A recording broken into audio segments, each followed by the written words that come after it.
Hello दोस्तों, स्वागत है आप सभी का हमारे YouTube channel short hand hospital में। Please subscribe my channel and press the bell icon. Be ready for dictation 5 seconds. Start. महोदय, यद्यपि योजना के अंतिम रूप पर यह औपचारिक बहस अब हो रही है, हमने योजना के प्रारूप के बारे में काफ़ी ब्यौरेवार विचार किया था। एक माननीय सदस्य ने कहा है कि योजना से ऐसा नहीं लगता कि कामों को निपटाने में तत्परता जरूरी है।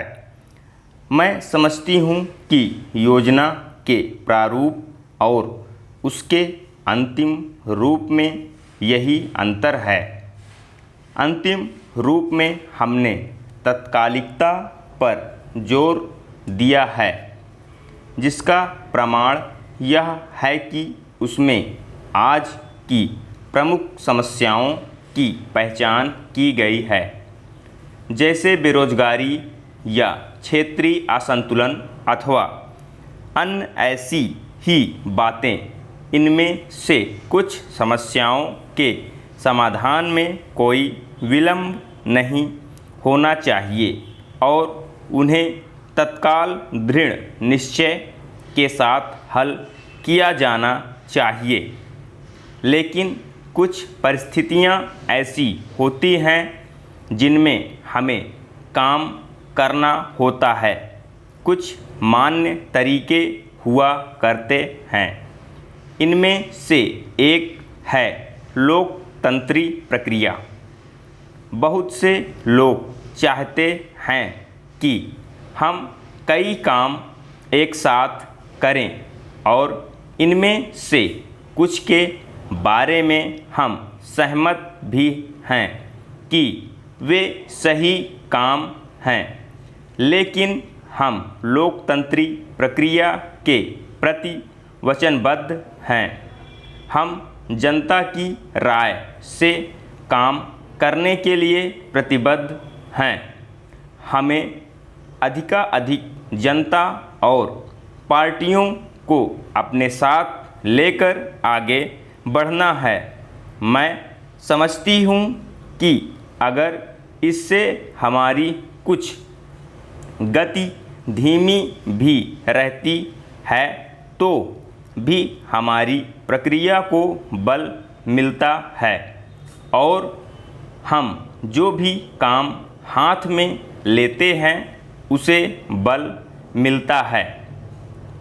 दूसरा तरीका मिश्रित अर्थव्यवस्था का है, जिससे शायद कुछ लोग सहमत नहीं हैं, लेकिन जिसे हमने अपने लिए निर्धारित किया है। ऐसी अर्थव्यवस्था की अनेक त्रुटियां भी होती हैं, लेकिन हमारे देश में आज जो परिस्थिति है उसमें हमारी सरकार, हमारे पूर्ववर्तियों और आज के सहयोगियों ने यह अनुभव किया कि हमें इस तरीके को अपनाकर चलना चाहिए। मिश्रित अर्थव्यवस्था का अर्थ मेरी समझ से यह नहीं है कि कुछ समृद्ध परिवारों को इसका लाभ मिलता रहे।